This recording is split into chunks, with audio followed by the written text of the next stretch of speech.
Good afternoon, everybody, home and abroad.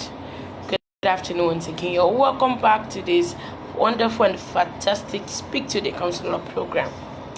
I've told us what Speak to the program is all about, to enlighten us over some things we don't understand or we don't know, or that baffles us, that make us anxious, that allows depression into our lives.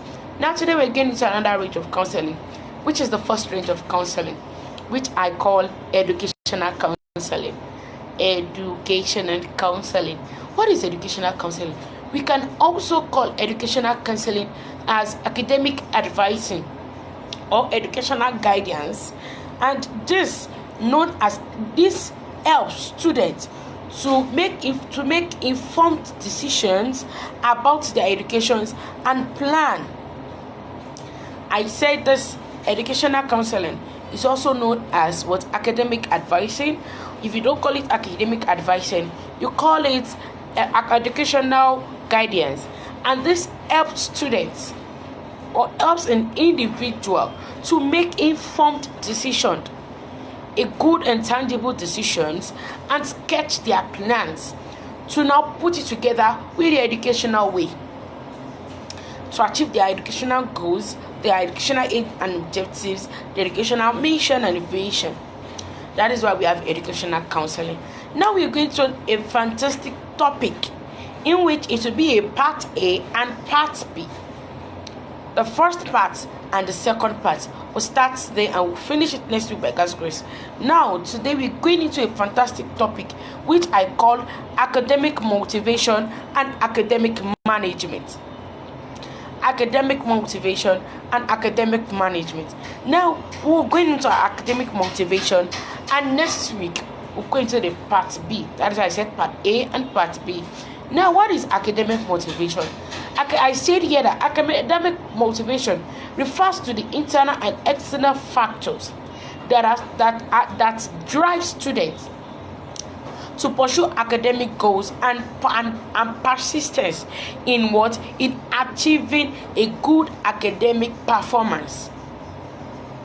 Let me come again. I said academic motivation refers to the internal and external factors that drive students to pursue academic goals and persist in their efforts to bring out a good academic performance. We have a good academic performance and we have a bad academic performance. We have a poor academic performance. So, academic motivation. We have type of academic motivation. The first one is what I call it into strings. One, this is a motivation that comes within. We have into strings, that is within you, or in strings. That is, these are the motivation that comes within you, that it's being driven by a personal interest. We have motivations that come within you and which is being driven by your personal interest and your curiosity and satisfaction. That is the first motivation that comes within you, which is being driven by your personal interest, your curiosity, and your satisfaction. That is the first type of motivation. The second one is an external motivation. That is motivation that comes from external sources, such as rewards, grades, and social pressures. Those are external motivation. I call it extrinsic. Those are the motivation that comes from external source, grades, rewards, and social pressures or social values. The third one is a motivation. That is a lack of motivation characterized by disinterest and disengagement. That is a motivation. When they tell you, don't mind that she's unmotivated. That is, this is lack of motivation characterized by disinterest. You don't have disinterest, disengagement.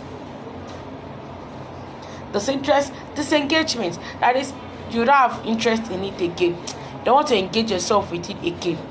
Now we're going to factors influencing academic motivation. Factors influencing academic motivation. The first one, we have interest and enjoyment. Academic motivation, factors that affect it. Number one, we have interest and enjoyment. See, your interest and your enjoyment influence your academic motivation. That is what I want you to know today. So people will tell you, I have interest in this particular subject. Your interest and your enjoyment. That when your lecturer or your teacher is busy taking you in class, explaining to you your lecturing, you feel as if the man should not stop. You go that the way we used to shout, "Right on, pastor in church." That is also students continue to tell their lecturer, "Right on, daddy, right on, sir, right on, prof, right on, doctor." When I was in school, I have a particular lecturer. When he's taking us, he would tell you my underlevel days. He would tell you that one, we have this introduction to guidance and counseling. So he taught us counseling, introduction to counseling. He said professionally, the definition of counseling professionally. So when I was like, professionally, wow, he gave us a definition. And he said, if we want to answer this question in the exam hall, answer it with your own English. That is when I will know that you understand what I am taking you in the class. So he gave us in a professional way, gave us a definition of counseling in a professional way, gave us technically, he gave us a layman definition, he gave us, the definition like 6. And when I got home, come and see that joy, I was enjoying it. What is counseling? So I started writing technically, professionally, layman definition, this and this. When we got into the exam, he gave us that question: what is counseling? Hey, people were giving him just an answer, or a answer, or let me put it like that, just a definition. So my partner and I that was sat together, because in my school we sit by matric number. So I was now telling the lady that this man said it. He promised to do it and he has done it. But she should not bother, because my interest in this particular course and my enjoyment, no be for here now 100%. So my partner was like, what happened? I said, I will give him professionally, I'll give him technically, I'll give him literally, I'll give him layman definition, she was not looking at me, because I have my interest and my enjoyment there. So this is one of the factors influencing academic motivation. Under this, was I say that students that are motivated when they enjoy the subject matter. Abi, I enjoy this now, and lo and behold, in fact, I had A, because the man knows that when you want to let your lecturer or your teacher know that what he has given you in class, sit back, go do your survey, bring it to your own understanding. Because when you understand what is inside that note, fine, that is when you can now divine it in your own English. When you now divine it your own, that is you're deriving that enjoyment and interest. Now, I have a friend, she studied English education in school. In fact, the whole novel, poetry, prose, drama, if they have the exam, she will read through it. She will now bring higher education. She will start writing with the explanation of the man. She would, after writing, she will now tell you that this is it. And we have some lecturers, they will tell you garbage in, garbage out. The way I am giving you in this exam, in this class, that is what I want you to give me an example. I have lecturers like that. I have teachers too like that. And no, if you know what you are doing, that is where your enjoyment and subject matter. When I was in secondary school, I don't like mathematics because of my teacher.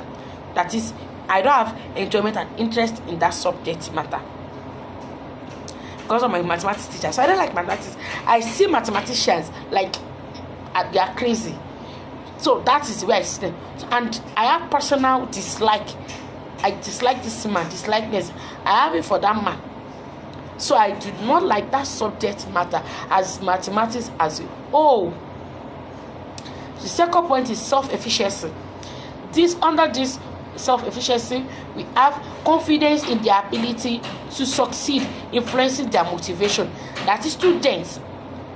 that have confidence in their ability. The student telling you that I know what I have gone through, I know what I have read, I know what I have studied, and when they get to the exam hall, that confidence in them, in fact, it is not from here.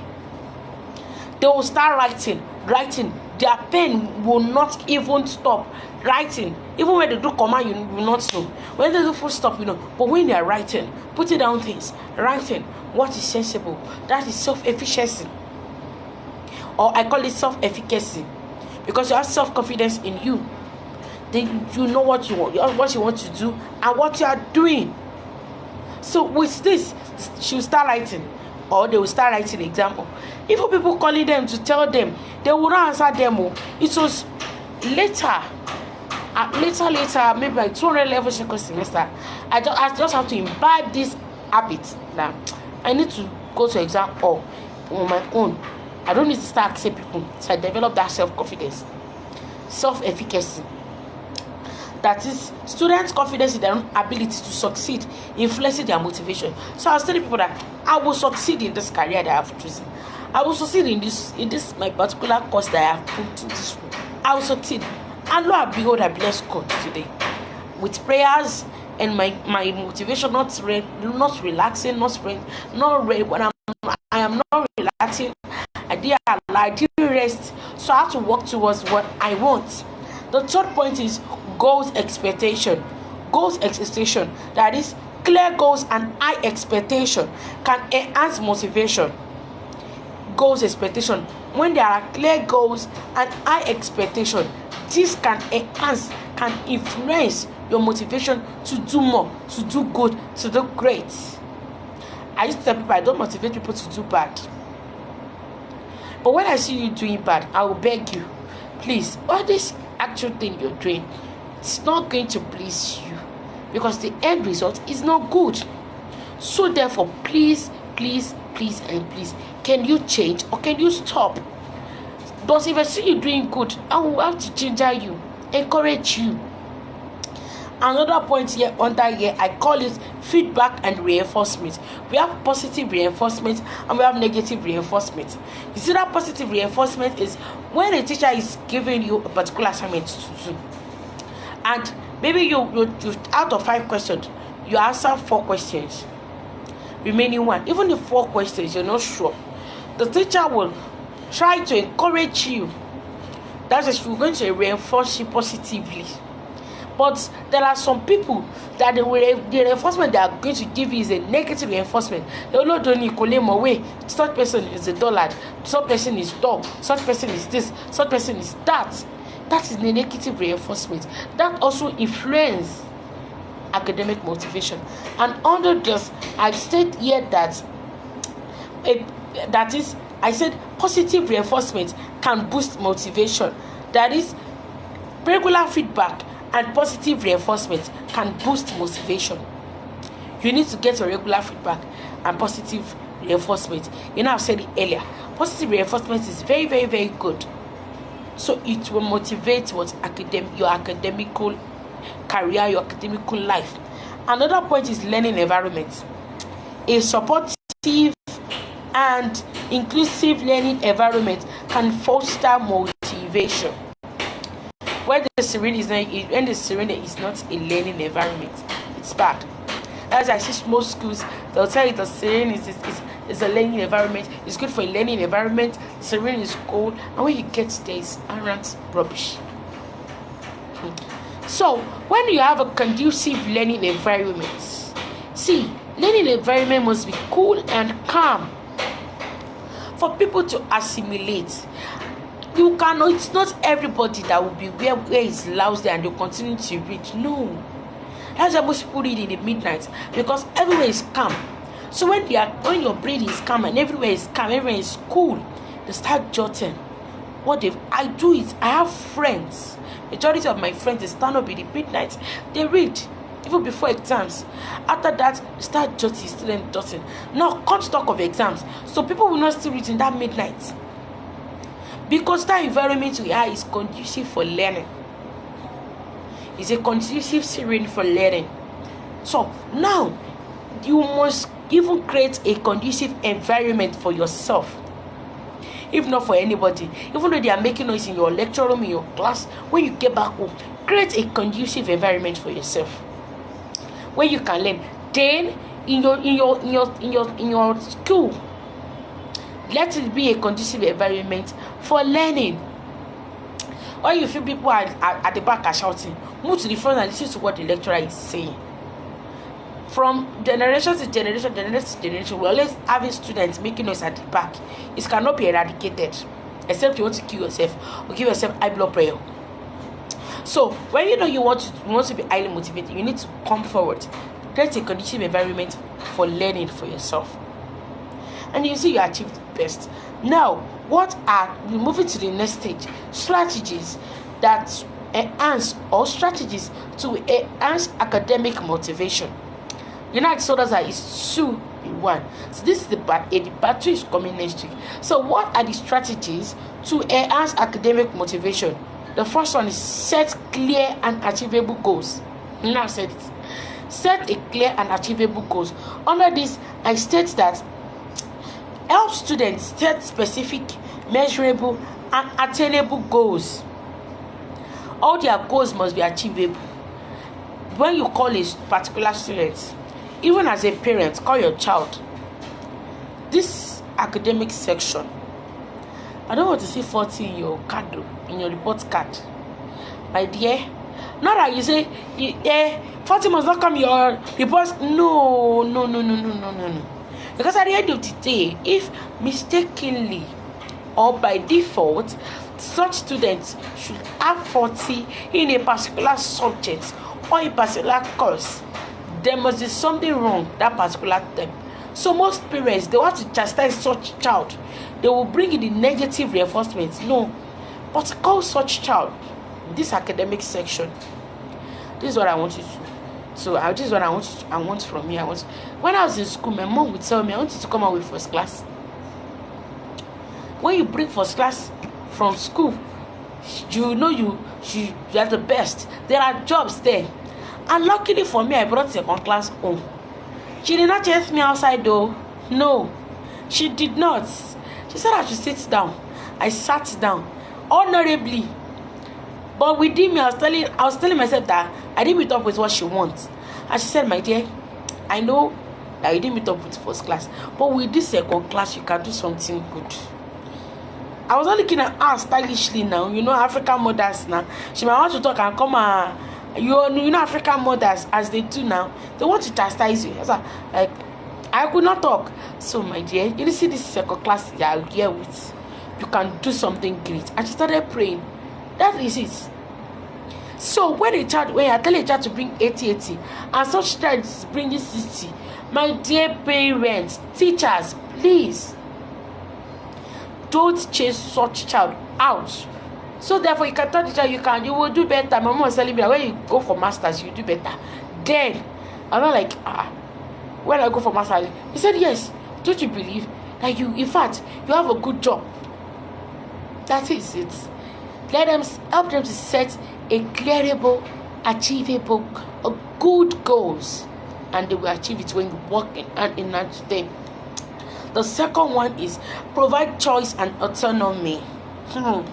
This one, when I was busy doing my survey, some parents, they will tell you, I don't want you to go to be a musician. No, I want to be a doctor. That's actually when we were small, majority of it asks you, when I become a teacher, I said, I want to become a doctor. I want to become a doctor. No. When I was also small, got to a time I said I want to become a pharmacist.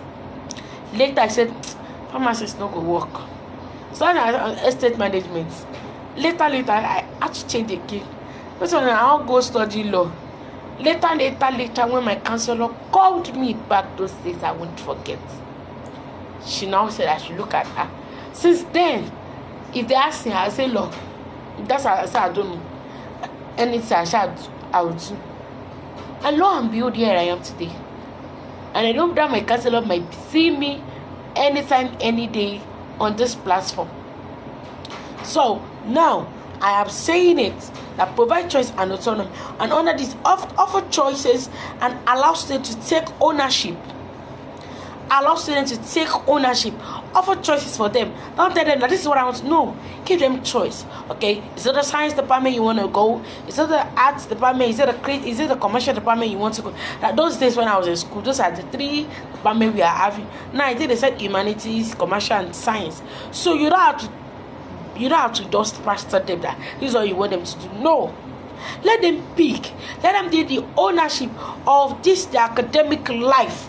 That's I said, let them be the ownership and let them know that they are the owner of their choices. They are the owner of what they want to learn. Ownership of the learning. Not that you tell them, this is what I want you to do, this is what I want you to do. No. Why will a child tell you that I want to go for mechanical engineering and tell such child that you want such child to be a gynecologist, to go study gynecology in school? If such child should go, in fact, you will expect what he or she will bring back home. Because even if you tell that child that is what I want you to do by force, he or she will do it. Another point under here is foster a growth mindset. That is, encourage students to view challenges as opportunities for growth and development. I remember those days, I don't have 40, I don't have 30. My mom no go pursue me out. Even my teachers then, they will tell me you can do better, you will do best, you will do this, you will do that. So let them have a positive mindset that they will make it, they will excel, they can do better. This motivation, they are the strategies that motivate good academic performance. Another point is use positive reinforcement. You know, I said that some parents, oh goodness, when they are doing their reinforcements, she cannot know anything, she's this, but when you use positive reinforcement, you will get good at this. Recognize and reward students and what student efforts and achievements. I remember when I was in a particular school at Imefco for local government, I met with a teacher, a mathematics teacher. He's a mathematician. At the end of the section, so he discovered that some of his students did very, very well, excellently well, from SS1 to SS2. So he rewarded them at the beginning of the next section with, I think he gave them something tangible. That's positive reinforcement. And they were all encouraged on the assembly ground because he did the positive reinforcement on the assembly ground. And I encourage it as a counselor that it's very, very good. Teachers, do not tell these people that they are dullard. They cannot make it. The university professor was once a dullard, was once a failure too. So he was encouraged and was given a positive reinforcement. That was how he's a professor. Another point is create a supportive learning environment. Foster positive and inclusive classroom environments. Always make your classroom environment, or whenever you're in class, an interactive section. Parents, always interact with your child, with your word, as a guardian. So always interact with them. What have you learned today? They will tell you, okay, what do you understand by this? You can even help them. That's why we have AI. You can help them. And lastly, what I will say before I leave is that please do not allow negative reinforcement, because it affects students a lot. I've been having series of parents telling my child is not doing this, my daughter is not doing this. At the end of the day, when they get to, is there another thing they will do to the child? So please, I believe today we've all gotten one thing or the other. The part 2 will be next week. Stay tuned to it. Tell your friend to tell your friend to tell your friend to speak to the counselor. Especially today's topic, today's theme, educational counseling, and today's is academic motivation. Please sit back and watch and enjoy. See you next week. I love you.